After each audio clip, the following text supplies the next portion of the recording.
लगता है सदा हर पल बाबा तू है अपने पास।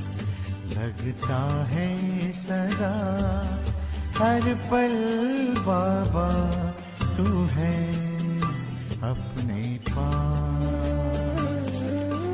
जब जब सोचो तेरे बारे में गुणों की सुगंध महकाए, तेरे प्यार की किरणें लहराए, स्वर्णिम प्रकाश चमचमाए। लगता है सदा, लगता है सदा हर पल बाबा तू है अपने पास। लगता है सदा।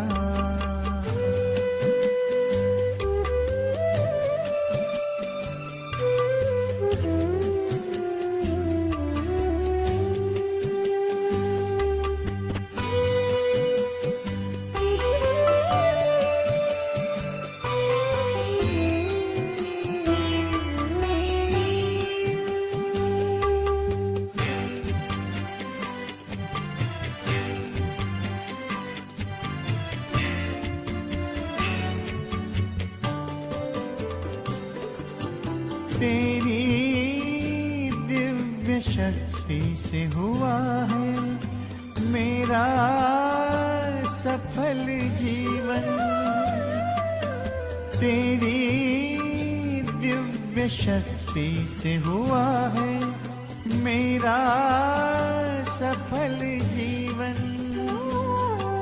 अतीन्द्रिय सुख से भर गया है मन का सरोवर। ये मन भी खुशी से मुस्कुराए। लगता है सदा, लगता है सदा हर पल बाबा तू है अपने पास। लगता है सदा।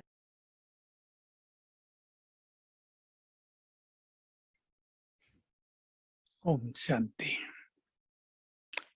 गणेश चतुर्थी के उपलक्ष्य में हम सभी जिनको बाबा से विघ्न विनाशक का वरदान प्राप्त है, संसार के विभिन्न तरह के विघ्नों को नष्ट करने के लिए प्रतिदिन इस समय 21 मिनट योगदान करेंगे 21 दिन तक।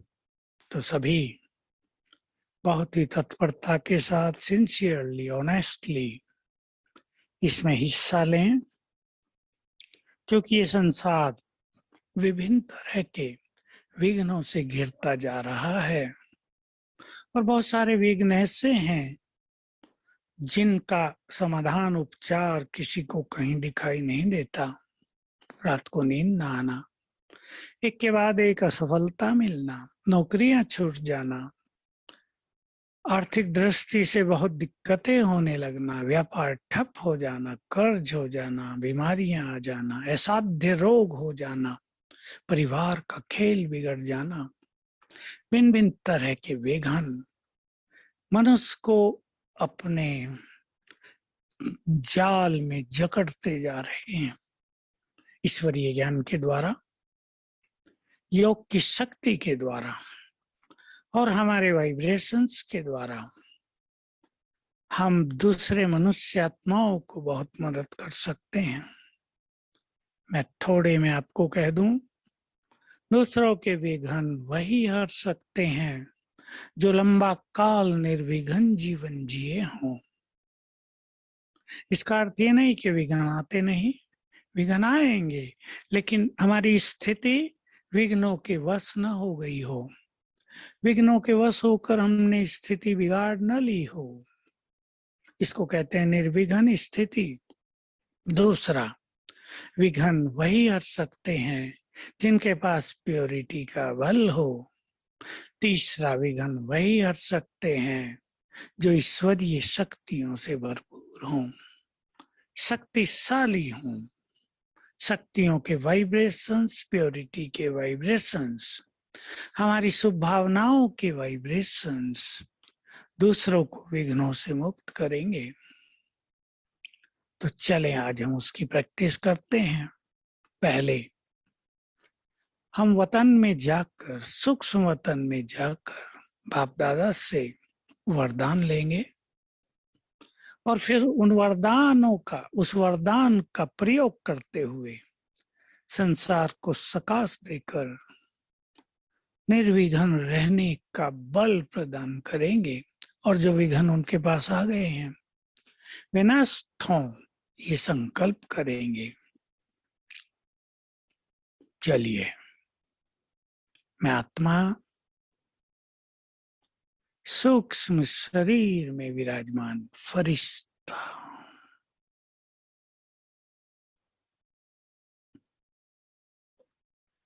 मैं डबल लाइट हूं।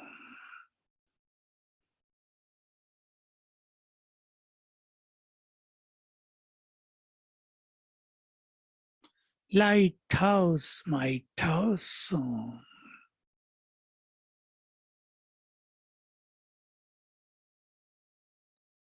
अंग अंग से लाइट और माइट की किरणें चारों ओर फैल रही हैं। ओम शांति। आशीष भाई जी आ गए हैं। और भाई बन जी गया है मेरे चारों ओर शक्तिशाली आभा मंडल ओरा। बैठ जाएं इस ओरा के बीच में।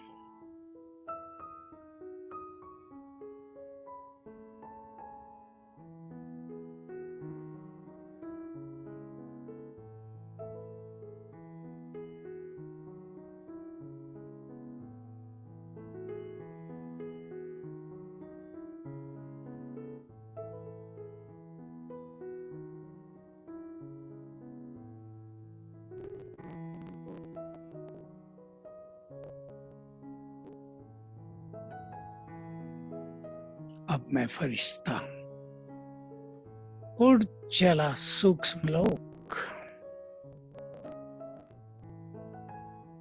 आकाश के पार।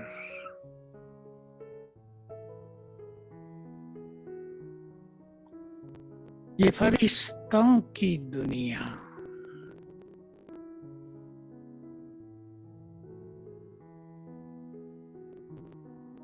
सामने विराजमान है बाप दादा, परम सद्गुरु,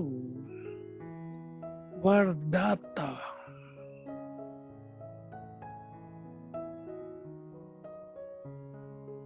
एक बहुत आकर्षक प्रभा मंडल के बीच में विराजमान है।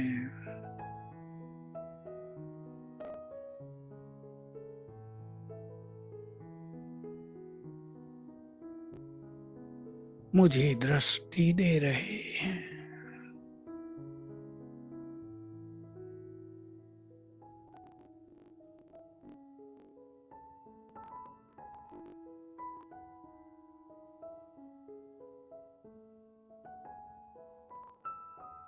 मस्तक पर तिलक लगाया।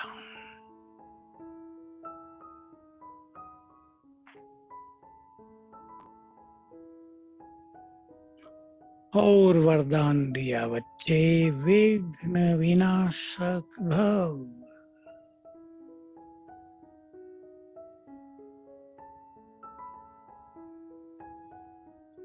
वरदानी हाथ मेरे सिर पर रख दिया।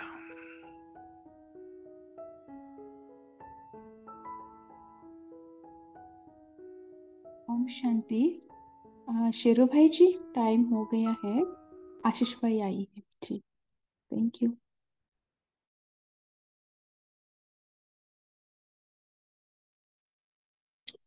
दीदी, मुरली जल्दी खत्म करके हम बात के 21 मिनट नहीं कर सकते क्या? ओम शांति। आज की मुरली की तारीख है 3 फरवरी 76। और बाबा एक कंबाइंड रूप के बारे में बोल रहा है, धर्म और कर्म का कंबाइंड रूप। जो बाबा बहुत बार कहते हैं ना, शरीर और आत्मा, लक्ष्मी और नारायण, बाप और दादा, ये कंबाइंड रूप। वैसे बाबा आज कह रहे हैं धर्म और कर्म का कंबाइंड रूप। गुण मूर्त, त्याग मूर्त दीदी जी तथा वत्सों से मधुर मुलाकात करते हुए अव्यक्त बाप दादा ने विशेष युग संगम युग की विशेषता बतलाते हुए ये मधुर महावाक्य उच्चारे।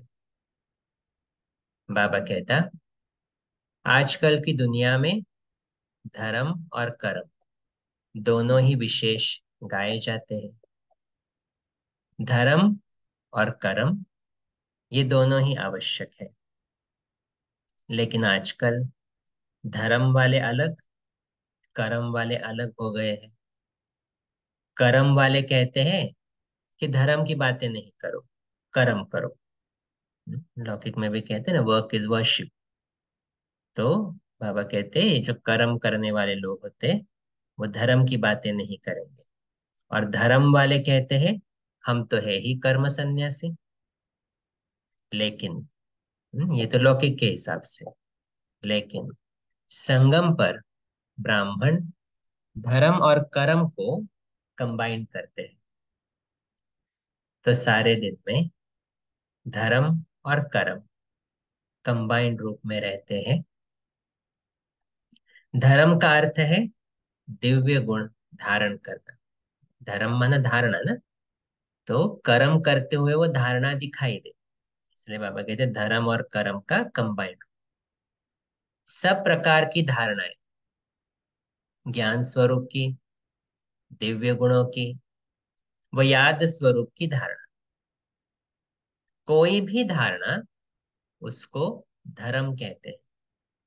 तो सारे दिन में चाहे वैसी भी जिम्मेवारी का कर्म, स्थूल कर्म हो, साधारण कर्म या बुद्धि लगाने का कर्म हो, लेकिन हर कर्म में धारणा अर्थात कर्म और धर्म कंबाइंड रहता है। क्या कह रहे हैं बाबा? कोई भी कर्म कर रहे हो, लेकिन बाबा कहते हैं क्या उसमें धारणा इन्वॉल्व है? धर्म और कर्म कंबाइंड है। मेजॉरिटी के रिजल्ट क्या है? आज का ही सारा दिन अगर हम चेक करें, क्या हर कर्म करते धारणा युक्त कर्म हुआ? क्या मनसा में भी धारणा का उल्लंघन नहीं हुआ? वो चेक कर सकते हैं। वैसे कहावत है कि एक म्यान में दो तलवारें नहीं रह सकती, अथवा एक हाथ में दो लड्डू नहीं आते हैं। ये कहावत है। लेकिन संगम पर असंभव बात ही संभव हो जाती है। तो यहाँ एक ही समय में दोनों बातें साथ साथ है। कौन सी दोनों बातें? धर्म भी हो और कर्म भी हो, इसका ही अभ्यास सिखलाते। दूसरे शब्दों में हम इसको कह सकते कर्म योगी, क्योंकि कर्म करते हुए बाबा से कनेक्शन है, तो ऑटोमेटिकली धारणा युक्त कर्म होगा ना, हर्षित मुख होंगे, संतुष्ट होंगे, है ना। तो इसलिए बाबा कहते हैं यहाँ पर क्या सिखाते हैं हम? धर्म और कर्म एट द सेम टाइम। तो संगम युग विशेष युग है। इसीलिए विशेष है क्योंकि जो जो विशेषताएं और युगों में नहीं हो सकती, वो सब विशेषताएं संगम पर होती है। इसीलिए इसको विशेष युग कहते हैं। तो जो इस बात के कंबाइंड रूप में अभ्यासी है, वही कंबाइंड रूप संगम का बाप और बच्चा, और प्रारब्ध का श्री लक्ष्मी और श्री नारायण, इन दोनों के कंबाइंड रूप के अनुभवी बन सकते हैं। मैं शिव बाबा के साथ कंबाइंड हूं, ये अभी अनुभव कर सकते, और प्रारब्ध का लक्ष्मी और नारायण का कंबाइंड रूप। तो बाबा कहते हैं इन दोनों के कंबाइंड रूप के अनुभवी बन सकते हैं, वह अधिकारी बन सकते हैं। तो दोनों साथ साथ रहते हैं। मेजॉरिटी का रहता है अथवा नहीं? हम चेक करें अपने आप को, क्या मेरा धर्म और कर्म कंबाइंड रहता है या नहीं? क्या रिजल्ट समझते हो? सब अभ्यास में लगे हुए हैं। जब ये निरंतर कंबाइंड रूप हो जाए, तब ही प्रारब्ध का कंबाइंड रूप श्री लक्ष्मी श्री नारायण का धारण कर सकेंगे। कर्म में यदि धर्म कंबाइंड है तो साधारण कर्म रह गए ना। कर्म करते हुए उसमें धारणा नहीं है, तो कैसा कर्म होगा वो? साधारण। इसीलिए हर कर्म में धर्म का रस भरना चाहिए। तो हर कर्म कैसा होगा मेरा? अटेंशन पूर्व होगा ना। माने जहां पर इतना अटेंशन रहे कि मेरे मुझसे कोई भी, जो बाबा ने लिमिट्स क्या बोलते हैं, मर्यादाओं की रेखा, मर्यादाओं की रेखा जो खींच के दी है उसका उल्लंघन ना हो। तो बाबा कहते हैं ये चेक करना पड़े कि धर्म और कर्म दोनों साथ है, अथवा धर्म को किनारे कर कर्म कर रहे हैं, या धर्म के समय कर्म को किनारे तो नहीं कर देते हैं। ये भी निवृत्ति हो गई। कोई कोई कर्म को हम किनारे कर देते हैं, तो बाबा कहते ये भी क्या है? जैसे कर्म से भागना हो गया, निवृत्ति हो गई। तो जैसे निवृत्ति मार्ग में अकेले है। प्रवृत्ति अर्थात कंबाइंड। सत्युग क्या है? प्रवृत्ति मार्ग ही तो है ना। तो इसलिए सब कुछ कंबाइंड अभी करना पड़े। तो जबकि आदि पार्ट से कंबाइंड है, प्रवृत्ति मार्ग वाले हैं, तो पुरुषार्थ में भी प्रवृत्ति का पुरुषार्थ। प्रवृत्ति माने यहाँ पर जोड़ा। जैसे यहाँ पर कौन सा जोड़ा है? धर्म और कर्म का। तो बाबा वही कहता है, तो प्रवृत्ति मार्ग वाले हैं तो पुरुषार्थ में भी प्रवृत्ति का पुरुषार्थ हो, निवृत्ति मार्ग का न हो, अर्थात अकेला न एक ही चीज कर रहे हैं ऐसा ना हो। जैसे वो छोड़कर किनारे किनारा कर चले जाते हैं, इस रीति धर्म को छोड़ कर्म में लग गए, ये भी निवृत्ति मार्ग हो गया। तो सदा प्रवृत्ति मार्ग रहे। तो इवन कोई भी लौकिक अलौकिक कर्म कर रहे हैं, सेवा कर रहे हैं, उसमें धर्म या धारणा नहीं है, तो बाबा कहते वो भी क्या हो गया फिर? निवृत्ति मार्ग अकेले अकेले कर रहे हैं। तो सदा प्रवृत्ति मार्ग रहे।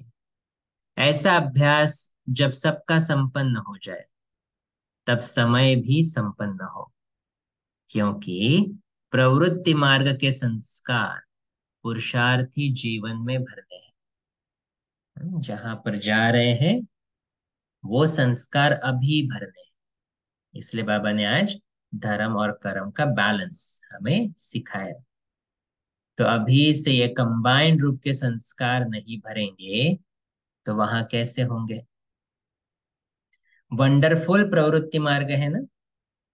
बाबा ने क्या कहा? अभी धर्म और कर्म को कंबाइंड करेंगे तो क्या अनुभूति होगी? बाप और बच्चे का कंबाइंड स्वरूप, और भविष्य प्रारब्ध कौन सा? लक्ष्मी नारायण का कंबाइंड स्वरूप। तो बाबा वही कहते हैं अभी से ये संस्कार भरेंगे अगर कंबाइंड रूप के, तो बाबा कहते हैं फिर वहां पर भी अनुभव होगा ना। तो ये वंडरफुल प्रवृत्ति मार्ग है ना। धर्म और कर्म का प्रवृत्ति मार्ग कहो, या कर्म और योग का प्रवृत्ति मार्ग कहो, बात एक ही हो जाती है।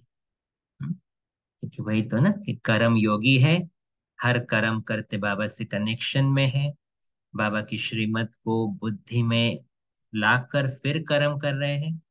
तो बाबा कहते हैं फिर कर्म और योग का प्रवृत्ति मार्ग एक ही बात हो जाती है ना। अच्छा, तो ये था धर्म और कर्म का बैलेंस जो हमें प्रैक्टिस करना है। निवृत्ति मार्ग नहीं, प्रवृत्ति मार्ग। अभी है 6 तारीख की मुरली, 6 फरवरी की। बाबा के सहयोगी राइट हैंड और लेफ्ट हैंड। तो इसमें बाबा क्या कह रहे हैं? राइट हैंड कौन है उसकी निशानी क्या होगी, लेफ्ट हैंड कौन है उसकी निशानी क्या होगी। तो यहाँ पर हम ये चेक करेंगे। रात को दिन में परिवर्तन करने वाले, पुराने को नया बनाने वाले, विश्व परिवर्तक, विश्व के हितकारी और विश्व कल्याणी बाबा बोले, बाप दादा सभी बच्चों को आज विशेष अपने सहयोगी रूप में देख रहे हैं। बाप के सहयोगी स्वरूप का अपना यादगार जानते हो, वह देखा है? कौन सा है? सहयोगी स्वरूप भुजाओं के रूप में दिखाया है। जैसे शरीर के विशेष कार्यकर्ता भुजाएं हैं, वैसे बाप दादा के कर्तव्य में कार्यकर्ता निमित्त रूप में आप सब बच्चे हैं। सदैव बाप के सहयोगी अर्थात स्वयं को बाप की भुजाएं समझ कार्य करते हो। क्या पूछ रहा है बाबा? सदैव बाप के सहयोगी अर्थात स्वयं को बाप की भुजाएं समझ कार्य करते हो। भुजाओं में भी राइट और लेफ्ट होता है। तो ऐसे कर्तव्य में सदा यथार्थ रूप में साथ निभाने वाले साथी को व मददगार को भी कहा जाता है कि ये हमारा राइट हैंड है। तो एक है राइट हैंड, दूसरे है लेफ्ट हैंड, लेकिन सहयोगी दोनों है। लेफ्ट हैंड से भी तो कर्म करते हैं, लेकिन तो सहयोगी तो है, लेकिन दोनों में डिफरेंस है, राइट और लेफ्ट। तो बाबा कहते हैं इसीलिए साकार बाप ब्रह्मा की अनेक भुजाएं प्रसिद्ध है। 1000 भुजा कहते हैं ना। तो राइट हैंड किसको कहते हैं? हैंड तो सभी हो, बिना हैंड के कोई भी कार्य सिद्ध नहीं हो सकता। इसीलिए साकारी दुनिया में कहावत भी है कि इस कार्य में अंगुली देना व इस कार्य में हाथ बटाना। तो हाथ अर्थात बाहों की अथवा अंगुली सहयोगी की निशानी है। सब हो, हम सभी है बाहु, हम सभी है सहयोगी, लेकिन नंबरवार हो। राइट हैंड की विशेषता, अभी बाबा दोनों हैंड्स की विशेषता बता रहे, तो हम कौन से बच्चे हैं हम चेक कर सकते हैं। राइट हैंड की विशेषता सदा स्वच्छ अर्थात शुद्ध और श्रेष्ठ है।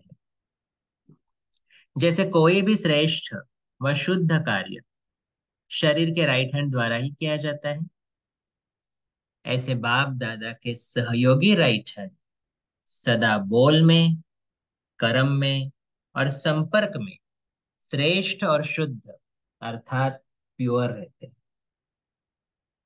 पहली निशानी बाबा बता रहे हैं। तो यहाँ पर भी क्या होगा, फिर पहली मुरली से कनेक्ट किया तो राइट हैंड वाले धर्म और कर्म का एक्यूरेट बैलेंस रखेंगे। तो राइट हैंड सदा बोल में, कर्म में और संपर्क में श्रेष्ठ और शुद्ध अर्थात प्योर रहते हैं। अर्थात सदा श्रेष्ठ कार्य अर्थ स्वयं को निमित्त समझकर चलते हैं। जैसे भुजाओं द्वारा कार्य कराने वाली शक्ति आत्मा है, भुजाएं करणहार है और आत्मा करावनहार है। ऐसे ही राइट हैंड सहयोगी सदैव अपने करावनहार बाप को स्मृति में रखते हुए निमित्त करणहार बनते हैं। तो राइट हैंड को कोई मैपन नहीं आएगा, कोई नाम मान शान की माया नहीं आएगी, क्योंकि बाप करा रहा है।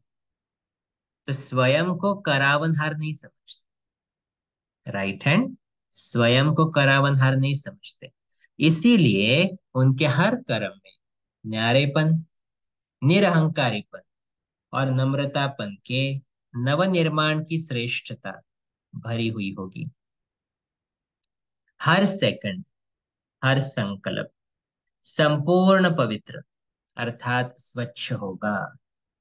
राइट हैंड की विशेषता, हर सेकंड, हर संकल्प संपूर्ण पवित्र अर्थात स्वच्छ होगा, जिसको सच्चाई और सफाई कहते हैं।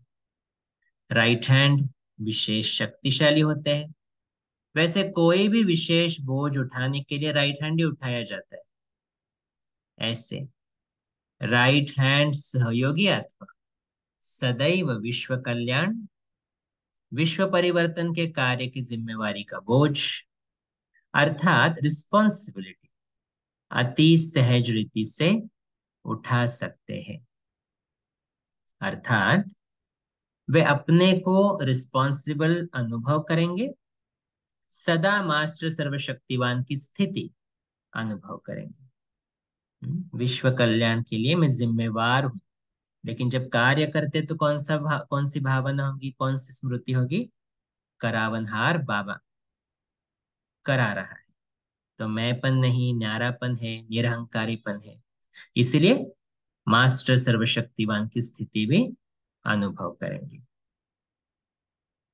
राइट हैंड की विशेषता कार्य की गति में अर्थात स्पीड में तीव्रता होती है।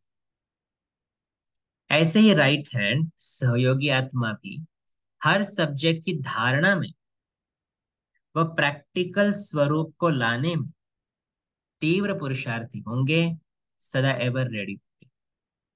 तो ये है राइट हैंड की विशेषता। राइट हैंड जो हमेशा यूज करते, उनके लिए हर कोई कार्य स्पीड से करना है तो राइट हैंड यूज करेंगे ना। वैसे बाबा कहते हैं राइट हैंड बाबा के बच्चे क्या करेंगे? धारणा में, उसको प्रैक्टिकल में लाने में तीव्र होंगे, एवर रेडी होंगे। तो ये है राइट हैंड की विशेषता। फिर दूसरा क्या? Left hand. लेफ्ट हैंड सहयोगी सदा रहते हैं, लेकिन स्वच्छता के साथ साथ अस्वच्छता अर्थात संकल्प वाणी और कर्म में कभी कभी कुछ न कुछ अशुद्धि भी रह जाती है। अर्थात संपूर्ण स्वच्छ नहीं, पुरुषार्थ की गति में भी तीव्रता कम रहती है। ढीला ढाला पुरुषार्थ कर लेंगे, अभी तो बहुत समय है, अभी तक कौन परफेक्ट बना है, ये सब कहना कौन सा हैंड हो गया हम लोग? Left hand. करेंगे, सोचेंगे, लेकिन लेफ्ट अर्थात लेट करेंगे, साथ देंगे, कार्य करेंगे, लेकिन पूरी जिम्मेदारी उठाने की हिम्मत नहीं रखेंगे। सदा उल्लास हिम्मत रखेंगे, लेकिन निराधार नहीं। उनको हमेशा किसी आधार की जरूरत रहेगी, कोई ना कोई डिपेंडेंसी रहेगी लेफ्ट हैंड वालों को। ये लेफ्ट हैंड में इतनी ताकत नहीं रहती है ना, तो इसलिए वो ताकत से पुश करने के लिए एक्स्ट्रा फोर्स, एक्स्ट्रा हेल्प लगेगी। तो सदा उल्लास उल्लास हिम्मत रखेंगे, लेकिन निराधार नहीं होंगे। उनकी स्टेज बहुत समय वकील अर्थात लॉयर की होती है। कायदे ज्यादा सोचेंगे, लेकिन फायदा कम पाएंगे। स्वयं स्वयं के जस्टिस नहीं बन सके, हर छोटी बात में फाइनल जजमेंट के लिए जस्टिस की आवश्यकता अनुभव करेंगे। मैंने कांस्टेंट इनपुट चाहिए, खुद की चेकिंग, सेल्फ रिफ्लेक्शन उनका थोड़ा कम रहेगा। राइट हैंड लॉफुल है, जस्टिस है, लेकिन लॉयर नहीं। तो अब अपने को चेक करो, राइट हैंड हो या लेफ्ट हैंड, लॉयर हो या लॉफुल हो, लॉ के अनुसार चलने वाले हो या अपनी जब गड़बड़ होती है तो माया के लॉयर बन जाते हो। तो बाप दादा के तो दोनों ही सहयोगी है। सदा अपने को सहयोगी समझने से सहज योगी बन जाएंगे। तो बाबा ने एकदम क्लियर डेफिनेशन बताई है, राइट हैंड कौन है, लेफ्ट हैंड कौन है। तो अभी हम अपने को चेक कर सकते हैं हम कहाँ पर जाते हैं। करावनहार बाप दादा के निमित्त करनहार समझ कर चलने से सदैव निश्चिंत और हर्षित रहेंगे। तो आज बाप दादा अपने सहयोगी भुजाओं को देख रहे हैं। भुजाएं तो सभी हो ना, सभी बाबा के मददगार तो है ना, खुदाई खिदमतगार तो है ना। तो सभी के दिल में यह शुभ संकल्प सदा रहता है कि हम सब विश्व नवनिर्माण करने वाले विश्व परिवर्तक हैं। बाबा पूछ रहा है, क्या ये शुभ संकल्प सदा रहता है कि हम सब विश्व नवनिर्माण करने वाले विश्व परिवर्तक है।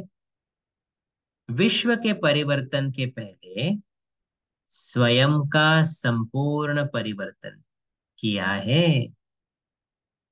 चेक करें सभी, क्या मैंने अपना पूरा संपूर्ण परिवर्तन किया है?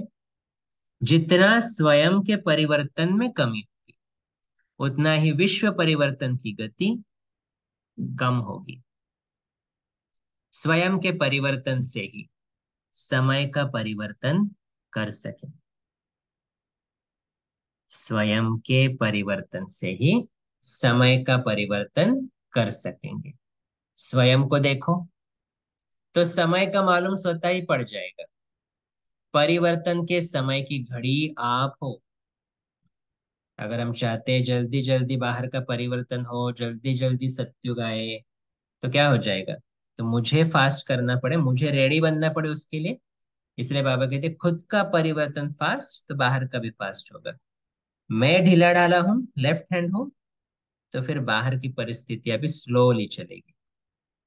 तो बाबा कहता तो स्वयं की घड़ी में टाइम देखो। अब ये प्रश्न नहीं पूछना है हमें कि सत्युग कब आएगा। बाबा कहते अपनी घड़ी में टाइम देखो, मेरा पुरुषार्थ कैसा चल रहा है, उसी से मालूम पड़ेगा। तो सारे विश्व का अर्थात सर्व आत्माओं का अटेंशन अब आप निमित्त बनी हुई समय की घड़ी पर है कि अब और कितना समय रहा हुआ है। हम जितने परफेक्शन के नजदीक जाएंगे तो सबको यह अनुभूति होगी ना। बाबा ने आज की सुबह की मुरली में भी कहा ना, साक्षात्कार होंगे।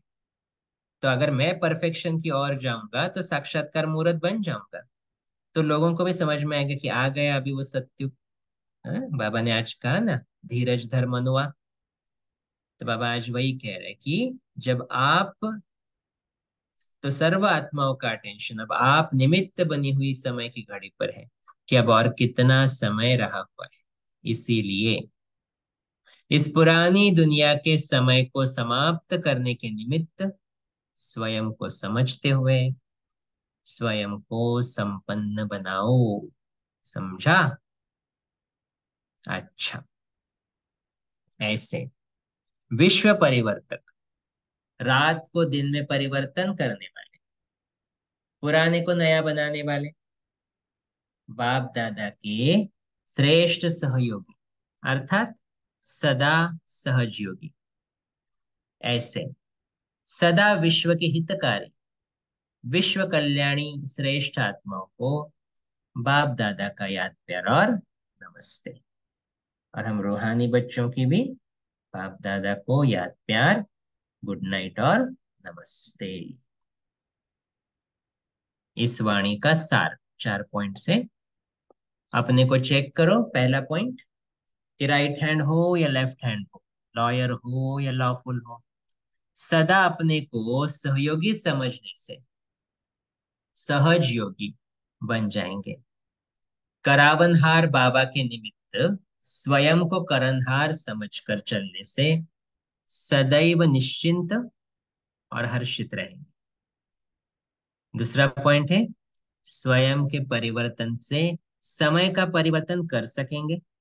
इसीलिए पुरानी दुनिया के समय को समाप्त करने के निमित्त स्वयं को समझते हुए स्वयं को संपन्न बनाओ।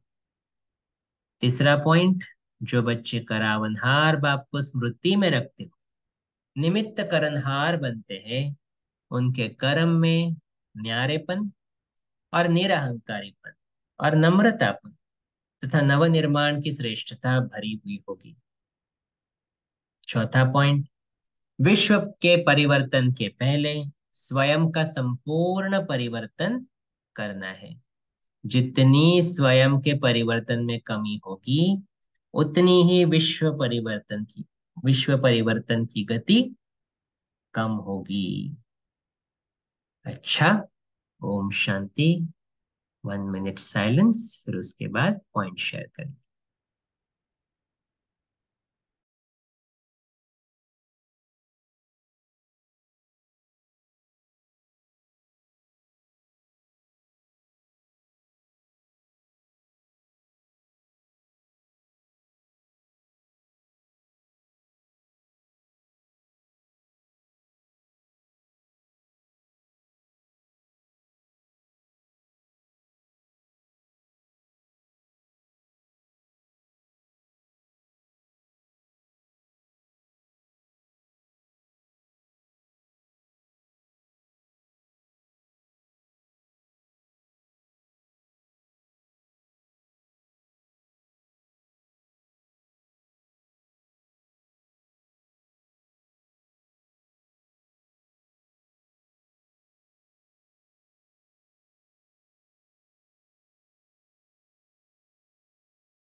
शांति।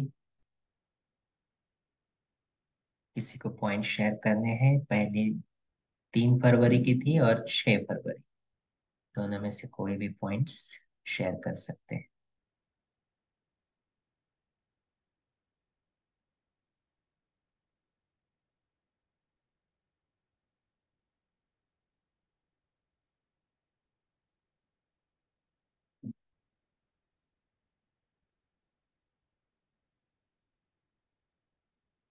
हैंड रेस करें अगर किसी को शेयर करना है तो।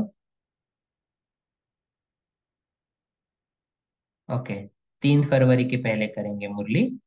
3 फरवरी के पॉइंट शेयर करेंगे अश्विनी बेन। ओम शांति।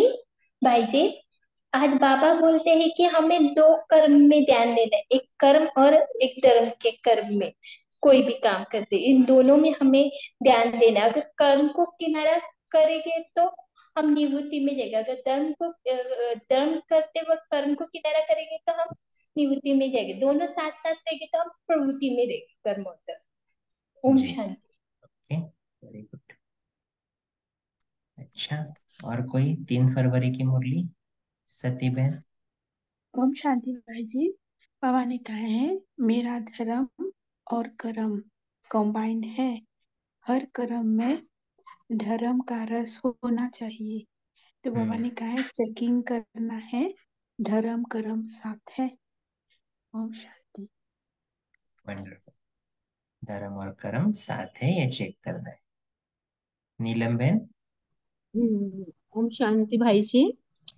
बाबा ने हमें धर्म का अर्थ बताया कि हमें धारणा करनी है, दिव्य गुण धारण करने हैं, और भी हमें जो धारणाएं हैं, हमें ज्ञान स्वरूप और दिव्य गुणों की याद और स्वरूप की, जैसे हम कोई भी गुण धारण करते हैं तो उसके स्वरूप में धारणा करनी है, तो उसी को ही हम धर्म कहते हैं। और कैसे भी हमारे पर जिम्मेवारी का कर्म हो, लेकिन हमारा स्थूल कर्म के साथ साथ हमारी धारणा, हमारे साधारण कर्म और बुद्धि लगाने का कर्म हो, लेकिन हर कर्म में धारणा अर्थात कर्म और धर्म कंबाइंड रहता है। यानी कि हम जब भी अपनी मर्यादाओं से बाहर नहीं निकलते, और कंबाइंड स्वरूप का भी बाबा ने हमें, पहले तो बहुत समय समझ आता था कि बच्चे और बाप कंबाइंड स्वरूप, लक्ष्मी नारायण का कंबाइंड स्वरूप है, तो आज धर्म और कर्म का भी कंबाइंड स्वरूप बहुत अच्छा क्लियर किया। ओम शांति। ओके, शांति। गौरी बहन। ओम शांति। आज बाबा ने कहा है कि कंबाइंड स्वरूप नॉर्मली तो पॉसिबल नहीं होता, लेकिन संगम युग में ये पॉसिबल होता है।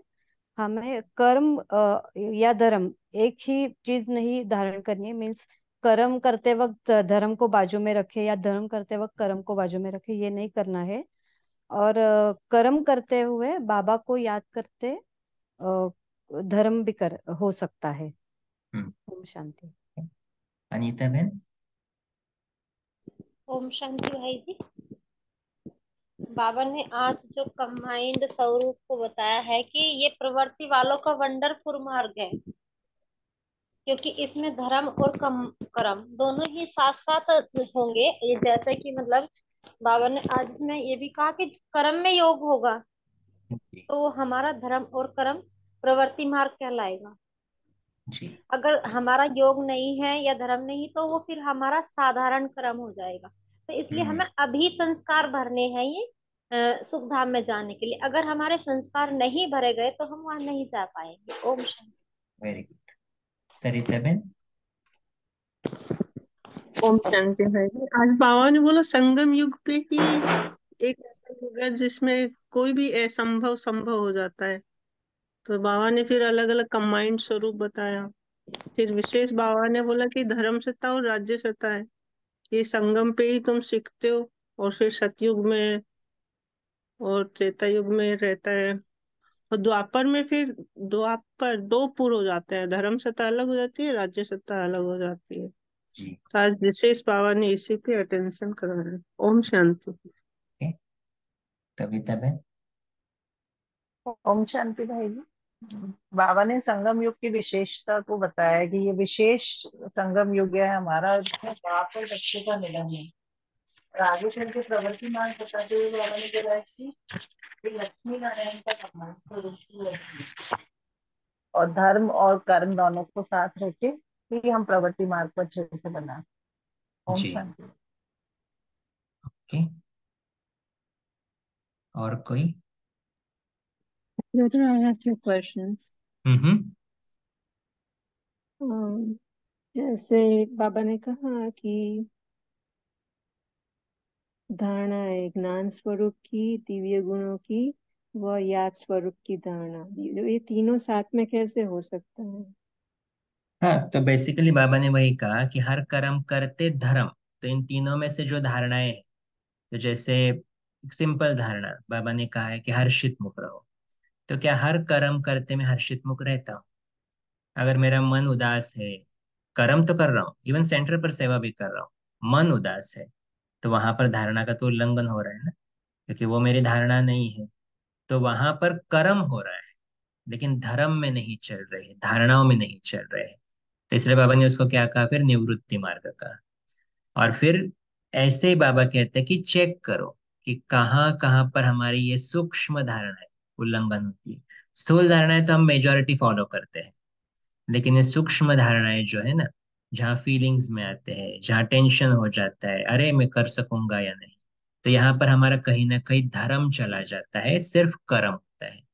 तो इसीलिए बाबा कहता है कि इन दोनों का बैलेंस, तो उसमें ज्ञान की धारणा माना ज्ञान के पॉइंट्स अप्लाई कर रहे हैं, या फिर और भी बाबा ने ये चीजें कही ना, जैसे दिव्य गुणों की धारणा, तो ये हर्षित मुक्ता ये दिव्य गुण है।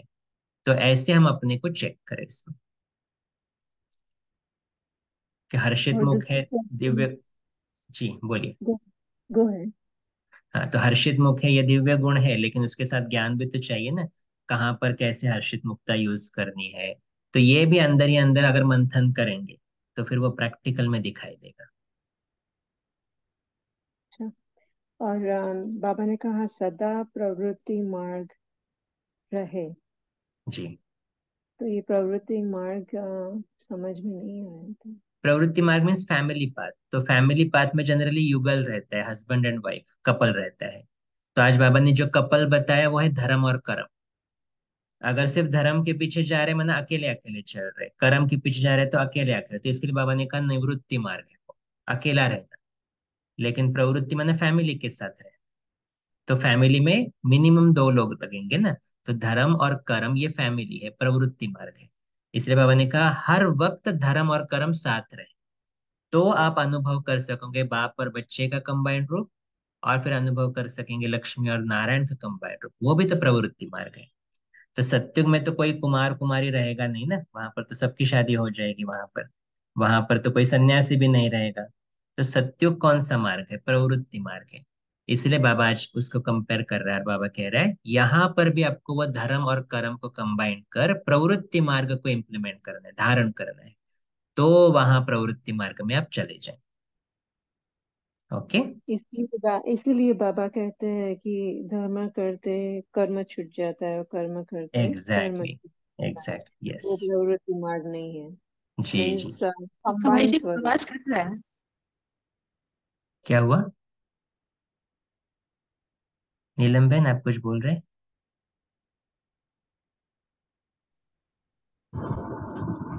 भाई जी आवाज कट रहा था लेकिन अभी ठीक है।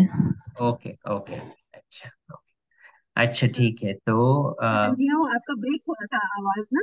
Okay okay okay. अच्छा ठीक है, तो अभी 6 फरवरी की मुरली के ऊपर थोड़ा शेयर करेंगे, राइट हैंड लेफ्ट हैंड। आप अपना राइट हैंड रेज करें अभी सभी और फिर जिसको भी शेयर करना है शेयर करें। कविता बहन। ओम शांति भाई जी। बाबा बोले कि यदि जो लेफ्ट हैंड वाले होंगे वो हमेशा आधार लेके करेंगे, हमेशा किसी के आधार की जरूरत होगी उनको, वो अपनी संपूर्ण ताकत से कोई कार्य नहीं कर पाएंगे। हमेशा सोचेंगे कि कोई मेरा साथ हो और फिर मैं कोई कार्य करूं। हम्म। जी। वेरी ओम गुड। शांति। पूनम बहन। ओम शांति भाई जी। भाई जी, बाबा ने बोला कि जो लेफ्ट हैंड होंगे वो सदा उल्लास हिम्मत रखेंगे लेकिन निराधार नहीं होंगे। तो कैसे, कौन से वो आधार मीन्स कौन से वो अपने आधार रखेंगे? जैसे सिंपल आधार, अगर हम एकदम बेसिक्स कहे तो रेड लाइट के बिना मुझे योग नहीं कर सकता मैं। तो रेड लाइट क्या हो हाँ गया मेरा आधार। हाँ हाँ म्यूजिक के हाँ। बिना मेरा योग नहीं लगता है। ये गीत हम्म। चलाओ ना तो इतना सुंदर योग लगता है, गीत बंद हो जाता है तो इधर उधर देखने लगता है। तो ये आधार है हमारे। या फिर कोई पी के हमेशा साथ चाहिए, जो मुझे पुश करे, जो मुझे सेवा देवे। तो ये आधार। ठीक भाई जी, बहुत अच्छा बताया, थैंक यू भाई जी। कविता बहन, आई थिंक आपने शेयर किया ना अभी। अच्छा, अनीता बहन। गलती से रह भाई जी अनीता इसमें बहन। जो ये, हाँ जी, इसमें जो ये पॉइंट है ये हमें बहुत अच्छा लगा कि मतलब तुम स्वयं का परिवर्तन जब तक संपूर्ण परिवर्तन नहीं करोगे अपना स्वयं का, तब तक तुम विश्व का भी परिवर्तन की जो गति है वो कम रहेगी। पहले तुम्हें स्वयं का परिवर्तन पूरा करना है, फिर विश्व का परिवर्तन हो जाएगा अपने आप ही, क्योंकि वो जो घड़ी, समय की घड़ी है, वो तुम्हारे ही ऊपर टिकी हुई है। उसमें सर्व आत्माओं का अटेंशन आप निमित्त बनी हुई आत्माओं के ऊपर है। जी ओम जी। शांति। Very good. इसमें भी एक बहुत इंपॉर्टेंट बात है, क्योंकि अगर मैं परफेक्शन की ओर गया अभी और अभी परफेक्ट बना, तो लोग वैसे के वैसे ही रहेंगे, लेकिन मुझे उनकी खामियां नहीं दिखाई देगी, उनके अवगुण नहीं दिखाई देंगे। तो मेरे लिए ऑलरेडी विश्व परिवर्तन हो गया ना। मेरे लिए सत्युग अभी भी शुरू हो गया। आप कुछ भी बोलो, मुझे कोई फर्क नहीं पड़ता है, मैं आपको शुभ भावना ही देता रहूंगा। तो देने की भावना, देने का संस्कार पक्का हो गया। तो इसलिए तो ये सत्युग की शुरुआत, हमारा पहला जन्म यही है कि अगर हमें मुझ खुद को परिवर्तन करूं तो मेरे लिए विश्व इमीडिएटली परिवर्तन हो जाएगा। ओके। सौम्या बहन। ओम शांति। बाबा ने बताया कि जो कार्य कराने वाली शक्ति है वो आत्मा है, और भुजाएं करनहार हैं, और आत्मा उन भुजाओं से काम करवाती है, करावनहार है। ऐसे ही बाबा के जो राइट हैंड हैं, वे अपने आप को सदैव बाबा के सहयोगी, उनके कार्य में अपना जो रोल है वो पूरा तरह से उसको समझ करके उस तरह से हर पल चलेंगे और निमित्त बन के चलेंगे। इसलिए उनके हर कर्म में वो निरहंकारीपन, नम्रता और निर्माण चित्त, ये तीनों विशेषताएं होंगी। तो ये जी बहुत सुंदर लगा। और हर सेकंड, हर संकल्प उनका पवित्र और स्वच्छ होगा, जिसको ही बाबा ने सच्चाई और सफाई कहा है। ओम जी। शांति। Very good. वो बहुत पावरफुल पॉइंट था कि हर सेकंड और हर संकल्प पवित्र। वो जी राइट है। भाई जी जी जी। जी जी। काफी बहन। ओम शांति। बाबा ने कहा राइट हैंड, वैसे स्थूल राइट हैंड है वो हम किसके लिए यूज करते हैं कि अच्छे पवित्र शुद्ध कर्म करने के लिए यूज करते हैं। वैसे राइट हैंड जो होते हैं उनकी विशेषता है कि वो सदा स्वच्छ और शुद्ध और श्रेष्ठ होते हैं। उनके हर संकल्प, बोल, कर्म सभी शुद्ध और प्योर रहते हैं। जी और फिर बाबा ने कहा है कि वो सदैव सहयोगी आत्मा रहेगी, सदैव विश्व कल्याण, विश्व परिवर्तन के कार्य में जिम्मेवारी का बोझ अर्थात रिस्पॉन्सिबल होंगे वो। और उनको जरा भी लगेगा नहीं कि वो रिस्पॉन्सिबिलिटी उठा रहे। It's gonna be easy for them, and वो सदा मास्टर सर्वशक्तिवान की स्थिति में रहेंगे, तो जी। कोई बोझ नहीं लगेगा। वेरी और गुड। उनके लिए उनमें सभी हर सब्जेक्ट की धारणा होगी प्रैक्टिकल स्वरूप में। वो तीव्र पुरुष होंगे। तो बहुत सारी विशेषता है राइट हैंड जी। में। यस। तो जैसे हम अपने दीदी दादियों को देखते हैं ना, जो ने स्पेशली गुलजार दादी, तो उनमें ये सब विशेषता मिले नहीं है, देखा भी नहीं है हमने तो। लेकिन सभी बातें सुनते हुए, उनके लेक्चर्स सुनते हैं, तो क्लासेस सुनते हैं, तो लगता है ऐसा। जी। शांति। दादिया तो राइट हैंड दिखाई देती है ना। जी। Very good. अच्छा, कविता बहन। ओम शांति भाई जी। यदि हम नहीं। इसका और डीप चिंतन करें भाई जी, तो हमें ऐसा लगता है कि जैसे बाप हमसे करवा रहे हैं, तो बाप जब हमसे करवा रहे हैं तो हम हर तरह से हल्के, हमें वो सारी निपुणताएं होंगी जो बाबा हमसे करवाना चाहते हैं। हम्म। तो जैसे जैसे जल्दी करेंगे, निपुणता से करेंगे, जैसे सर्वशक्तिमान की ताकत से करेंगे। तो जो बाबा हमसे करवा रहे हैं मीन्स करण करावन हर करवा रहे हैं, तो एक ताकत है हमें। जी। ओम शांति। ओके। अच्छा, और एक कविता बहन है, वो शेयर कर सकते हैं, लास्ट पॉइंट। ओम शांति भाई जी। भाई जी मेरी आवाज आ रही है? जी। भाई जी मैं थोड़ी क्लैरिटी चाहती हूँ। अभी जैसे बाबा कहते हैं कि स्वयं परिवर्तन जब तक नहीं करोगे तो विश्व परिवर्तन नहीं होगा। तो बाबा इसके पहले की मुड़ियों में बाबा ने ये भी कहा है कि कितना समय आप अपने ऊपर लगाओगे, कितना टाइम लोगे। अभी आपको विश्व की सेवा करनी है, स्वयं के लिए उतना टाइम नहीं देना है। तो ये बात थोड़ा क्लियर कीजिए भाई जी। हाँ, बेसिकली हमारा जैसे जैसे परिवर्तन होगा तो हमारे वाइब्रेशंस द्वारा दूसरों की सेवा ऑटोमेटिकली होगी। क्योंकि जैसे हम अपना परिवर्तन करते हैं, कर्मों की गुह्य गति है कि मेरे वाइब्रेशंस जितने प्योर होंगे, सृष्टि को प्योर होना ही पड़ेगा। फिर वो विनाश का कार्य, जो परिवर्तन का कार्य है, वो फास्ट शुरू होगा। तो उसके लिए बाबा कहता है कि ये सब होने का जो पीरियड है, उन बीच में जो आत्माएं जिन्होंने बाबा का ज्ञान लिया नहीं, उनको हमें कुछ ना कुछ देना पड़ेगा ना। क्योंकि द्वापर से वो हमारे मंदिरों में जा रहे हैं, कुछ ना कुछ मांग रहे हैं, तो उनको वो अनुभूति कहाँ मिलेगी? संगम योग पर मिलेगी, चैतन्य देवी देवताओं के द्वारा मिलेगी। इसलिए बाबा कहते हैं कि आप अपने को इतना फास्ट परिवर्तन करो कि आपके परिवर्तन से दूसरों को भी संदेश मिले, दूसरों को भी वो प्रेरणा मिले, दूसरों को भी वो अनुभूति मिले।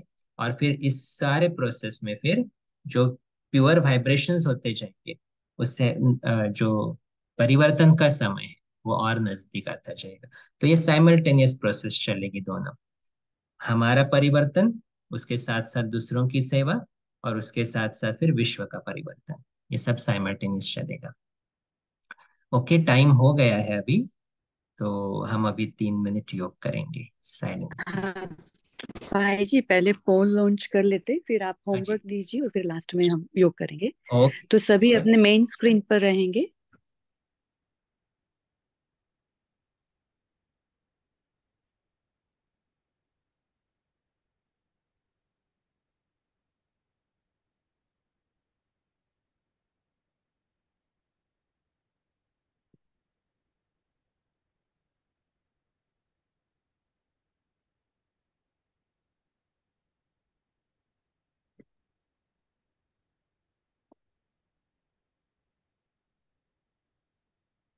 जी।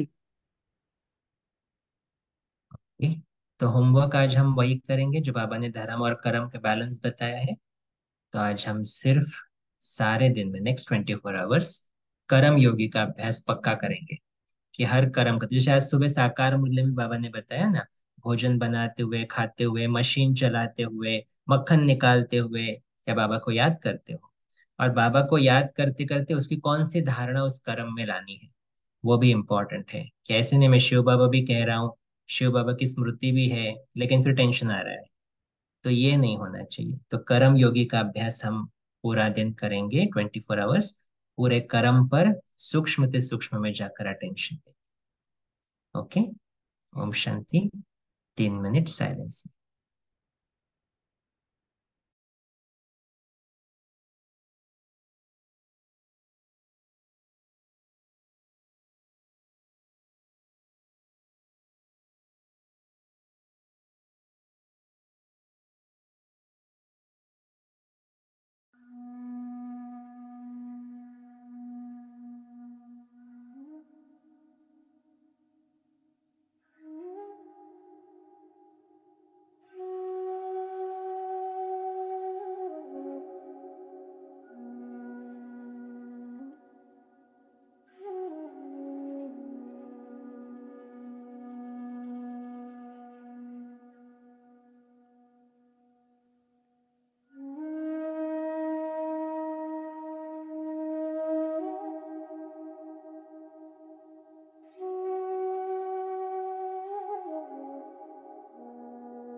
ओम शांति।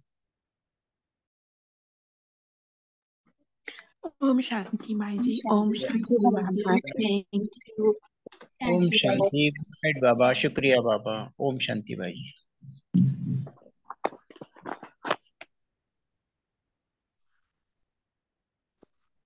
शुक्रिया बाबा।